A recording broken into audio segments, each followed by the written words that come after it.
Antes de começar o vídeo, eu quero pedir a você que acompanha o Blog da Cidadania que se inscreva no nosso canal. Curta e compartilhe os nossos vídeos, acione o sininho das notificações, que assim você nos ajuda a fazer o nosso trabalho. E vamos ao vídeo.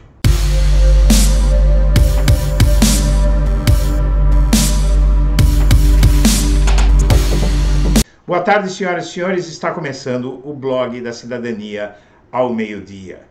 A grande pergunta que se faz hoje é como um deputado obscuro do baixo clero da Câmara dos Deputados se tornou o presidente da República, que ainda tem grande apoio entre a sociedade brasileira, apesar de esse apoio estar se esvaindo dia após dia. O que acontece com Bolsonaro? Em 2013, ele era aquele deputado que ficou 3 décadas na Câmara, sem produzir absolutamente nada, com nenhum processo, nenhum projeto de lei aprovado, a não ser algo que seria aprovado sobre a pílula do câncer, uma bobagem que nem chegou a ser aprovada, foi apresentada, né?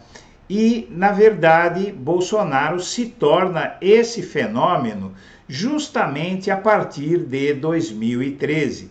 Ainda no primeiro semestre daquele ano, antes das famigeradas jornadas de junho, Bolsonaro era aquele deputado ao qual ninguém dava bola, que todos tratavam como uma curiosidade, como um exemplo de extrema-direita que nunca chegaria a parte alguma, até porque ele tinha ficado 30 anos naquela casa, sem nunca produzir nada, sem nunca aparecer, a não ser pelas loucuras que dizia.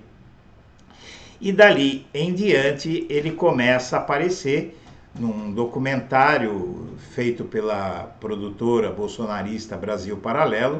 Ele diz que nasceu naquelas manifestações. Antes disso, ele chegou a se dizer um soldado de Feliciano, que era a grande liderança de extremista de direita do Congresso Nacional. E no ano seguinte, em 2014, o jornal El País publica, o jornal espanhol El País publica uma reportagem sobre o inquietante fenômeno Bolsonaro. Vejam que aquela matéria foi premonitória do risco que Bolsonaro representava ao Brasil e agora se sabe ao mundo. E, na verdade, os laços do clã Bolsonaro com Steve Bannon, na verdade dos filhos de Bolsonaro, que frequentavam muito os Estados Unidos, viajavam muito para lá, começaram a fazer contatos políticos lá, resultou numa aliança com o estrategista de Donald Trump, Steve Bannon. E naquele momento em que o Bolsonaro se aproxima de Steve Bannon, tudo começa a mudar. A partir dali, Steve Bannon e Donald Trump já montam a base da ascensão de Donald Trump ao poder, que se concentrava basicamente na internet. Bannon criou e ofereceu e forneceu a Donald Trump estratégias nas redes que se tornariam vitoriosas, extremamente competentes, extremamente profissionais. E há quem diga que há ajuda da União Soviética a Donald Trump e a Steve Bannon, o que acabou caindo no colo de Bolsonaro, que inclusive viajou à Rússia durante o seu mandato e mostrou grande relação com Vladimir Putin, que ao mesmo tempo tinha uma ótima relação com Donald Trump. E é nessa teia, nesse emaranhado, minha amiga, meu amigo, de fatos, que chegamos à estratégia que foi usada nessas eleições e que nos últimos anos vem infernizando o Brasil, que venceu a eleição brasileira em 2018, essa estratégia baseada basicamente na internet. Bolsonaro se elegeu em 2018 sem ter horário na televisão, só usando as redes sociais. E foi nesse momento que se começou a suspeitar da relação dele com os norte-americanos do Partido Republicano, que representam a extrema-direita norte-americana, a correspondente norte-americana ao que há em termos de extremismo de direita e até neonazismo no Brasil.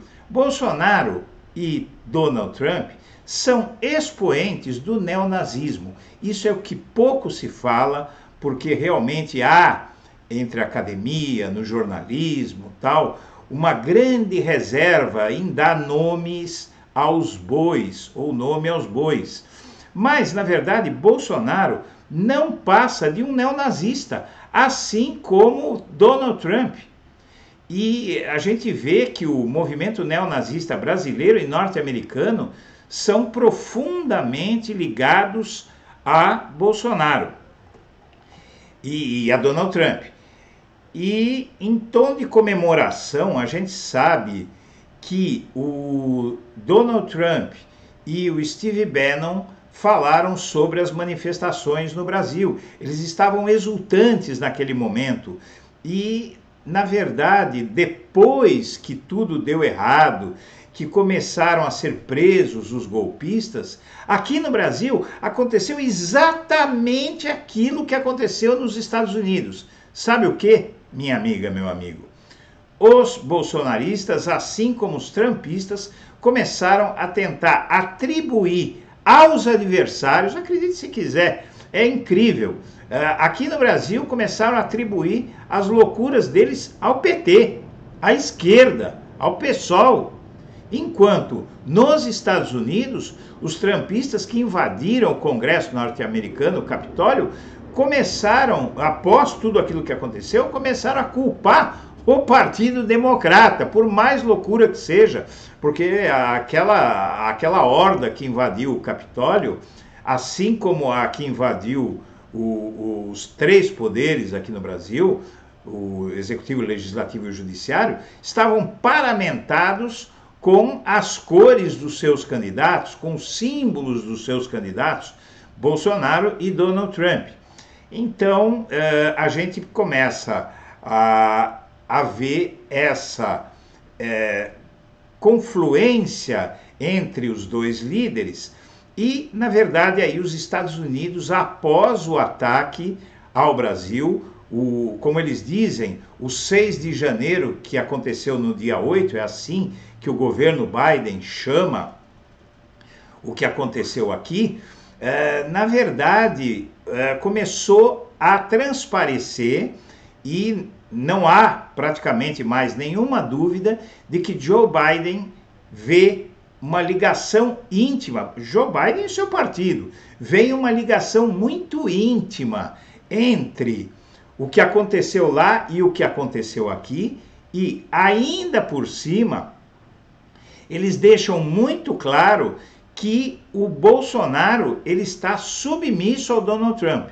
Não é por outra razão que o Partido Democrata está querendo extraditar o Bolsonaro e as insinuações, os fatos que mostram que o próprio presidente norte-americano acredita que o verdadeiro autor de todo esse inferno que se produziu nas Américas é Donald Trump, e há essa suspeita muito crescente de que tanto Bolsonaro quanto Trump, por sua vez, teriam ligação com algum agente externo, talvez até Vladimir Putin. Os norte-americanos estão exigindo que os deputados do Partido Democrata estão exigindo a extradição do Biden e, na verdade, o Joe Biden mesmo, ele tem dado essa indicação. Então vamos ver as matérias aqui que mostram isso tudo que eu estou dizendo.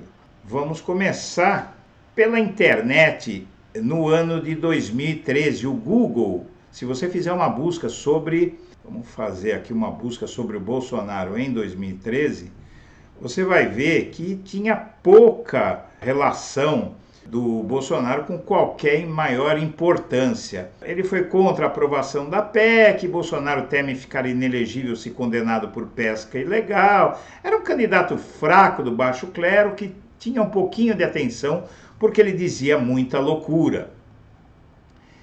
Já naquele mesmo ano, em 2013, na verdade, 3 meses antes das manifestações de junho, ele se dizia um soldado do Feliciano. Parlamentar fez defesa, aqui a matéria do G1, diz que parlamentar fez defesa do presidente da Comissão de Direitos Humanos, rival de ativistas gays. Bolsonaro é membro suplente da comissão. Veja só, Bolsonaro e Feliciano em 2013, e o Bolsonaro como um soldado do Marco Feliciano, que era um pastor evangélico que já começava a criar a ofensiva dos evangélicos sobre o Congresso Nacional. E aqui em 2014, no ano seguinte, o jornal espanhol El País publica o inquietante fenômeno Bolsonaro.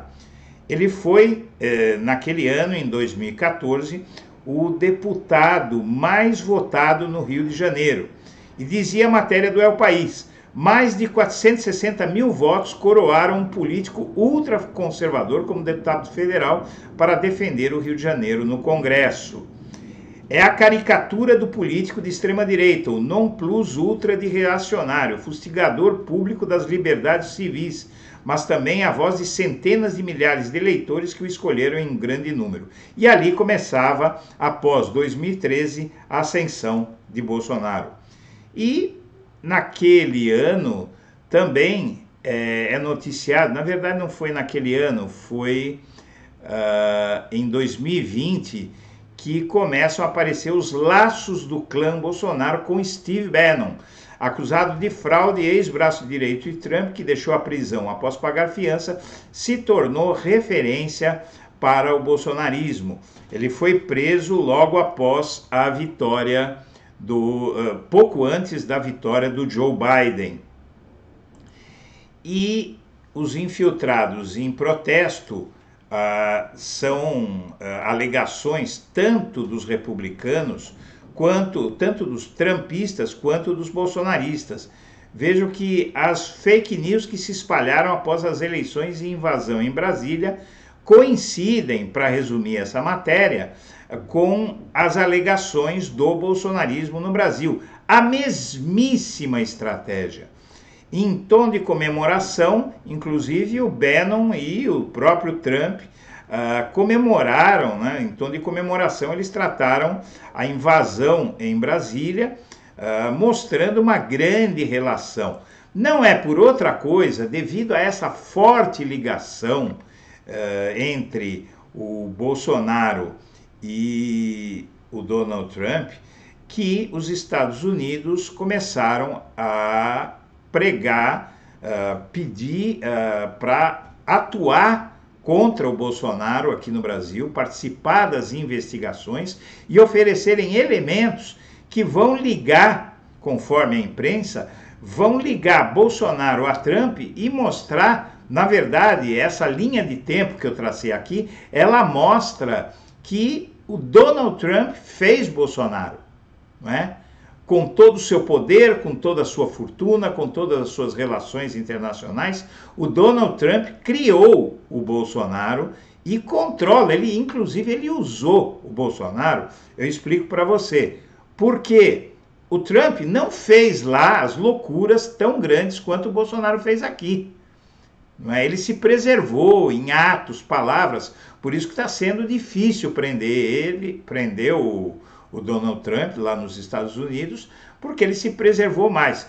Enquanto isso, ele instigava o Bolsonaro aí num processo kamikaze contra as instituições. E nos Estados Unidos os deputados exigem, inclusive, que o Biden revogue o vice-Bolsonaro. Isso é jogo de cena, porque é o Biden que quer isso, não é? E a extradição de Bolsonaro, esse pedido que está sendo feito, é a prova maior de que, e também há uma matéria aqui, de que os conselheiros do Lula estão pedindo para ele apoiar os Estados Unidos, ou o pedido dos Estados Unidos para participar dessa investigação. Então, minha amiga, meu amigo, transcende o Brasil, como já demonstramos em outra reportagem dessa série de reportagens que estamos fazendo, que eu pretendo que vire um documentário que mostre o que é que deu origem a todo esse terror que está acontecendo no nosso país. Minha amiga, meu amigo, eu agradeço a atenção e deixo o meu melhor abraço para todo mundo.